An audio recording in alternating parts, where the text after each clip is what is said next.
नमस्कार, live cities देख रहे हैं आप। जिस तरह से लगातार बिहार में क्राइम का जो ग्राफ रेट है वो बढ़ता जा रहा है, किस तरह से पिछले दिनों गुंजन खेमका जो एक बड़े व्यापारी थे उनकी गोली मार करके हत्या कर दी गई थी, और एक बार फिर से खबर यह निकल के आ रही है कि वैशाली में भी एक ट्रांसपोर्टर की गोली मार करके हत्या कर दी गई है।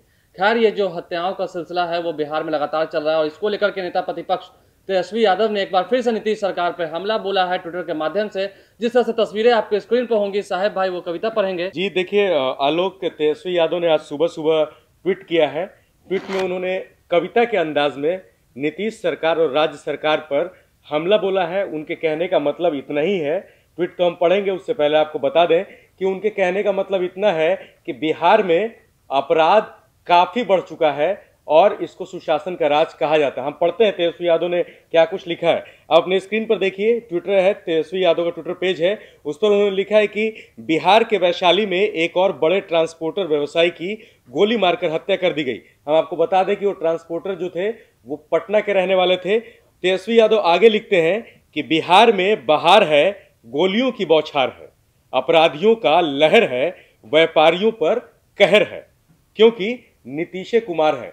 नीतीश कुमार है, बिहार में बहार है, यही नारा के साथ जो चुनावी मैदान में उतरे थे नीतीश कुमार, और अब उसी नारे को जो विपक्ष है वो भुनाते हुए इसको अपराध पर कोट कर रहा है कि बिहार में गोलियों की बौछार है और नीतीश कुमार है। तो कहीं ना कहीं तेजस्वी यादव का ये जो ट्वीट है वो सीधे तौर पर अटैकिंग मोड में है बिहार की नीतीश सरकार के ऊपर। जी हेलो, लगातार जिस तरह से हम खबरों के माध्यम से भी आप तक पहुंचा रहे होंगे, किस तरह से जितने भी राजद के बड़े नेता हैं, जब भी उनसे ये पूछा जाता है कि 2015 में जब आप लोग साथ आए थे तो क्या उस वक्त सुशासन का सरकार था, तो उन्होंने ये कहा है कि हाँ, सुशासन के नाम पर हम आए थे, लेकिन इस सरकार ने बैक डोर से एंट्री मारी है और जनता को धोखा दिया है, जनमत का अपमान किया है। तो अपमान का आरोप भी लगा है। साथ साथ जिस तरह से ट्विटर बॉय के नाम से फेमस है तेजस्वी यादव, ये जो ट्विटर है ये कहीं ना कहीं सियासत एक बार फिर से गर्म कर रहा है, और आज जैसा कि हम जानते हैं राजद कार्यालय के बाहर धरना भी है, तो इस मुद्दे को जाहिर सी बात है उछाला जाएगा वहां पर। और जहां तक ये जो आपने जनादेश की बात की, तो तेजस्वी यादव ने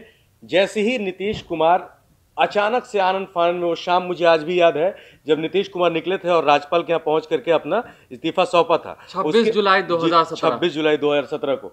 तो उसके बाद जो जनादेश के अपमान का जो इल्जाम नीतीश सरकार पर, नीतीश कुमार पर लगाया गया और कहा गया कि पिछले दरवाजे से जो एंट्री की सरकार ने, उसके बाद जनादेश अपमान यात्रा भी उन्होंने निकाली थी और गांव-गांव जाकर के बिहार के तमाम जिलों का दौरा करके उन्होंने बताया था कि नीतीश कुमार ने किस तरह से जनमत का, जनादेश का अपमान किया है और जनता को मैंडेट को धोखा देने का उन्होंने काम किया। और अब जो है कि लगातार अपराध का ग्राफ बढ़ रहा है बिहार में, जिसको लेकर तेजस्वी यादव लगातार यात्राएं कर रहे हैं। यात्राएं तो और वो हमला बोल रहे हैं, हमला भी बोल रहे हैं। और गया में भी किस तरह से उन्होंने साइकिल यात्रा की थी, उस दौरान तेज प्रताप यादव हालांकि गिर गए थे साइकिल से। लेकिन बड़ी बात यह है कि क्या बिहार में लगातार अपराध का ग्राफ रेट तो जो बढ़ता जा रहा है, उससे सही में जो व्यवसायी मंडल है, जो व्यवसायी खेमा है, वो परेशान है। क्योंकि कुछ दिन पहले कैंडल मार्च के दौरान जब हमने तेजस्वी यादव पहुंचे थे, उस दौरान भी व्यवसायियों ने ये उनसे गुहार की थी कि सही में जितने भी व्यापारी जो लोग हैं वो खौफ में है, कहीं ना कहीं वो पटना छोड़ना चाहते हैं, इस शहर में कारोबार नहीं करना चाहते हैं।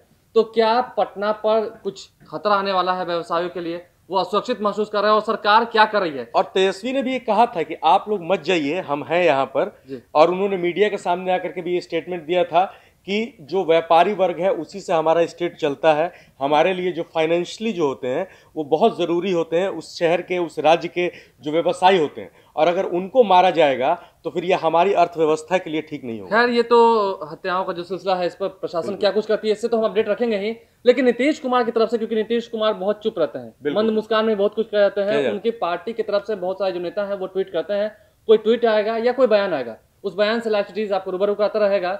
हम हर पल की खबरों के साथ आपको अपडेट करते रहेंगे। लाइव सिटीज के साथ आप बने रहें, हमारे यूट्यूब चैनल को सब्सक्राइब करें, साथ साथ हमारे फेसबुक पेज को भी लाइक करें। धन्यवाद।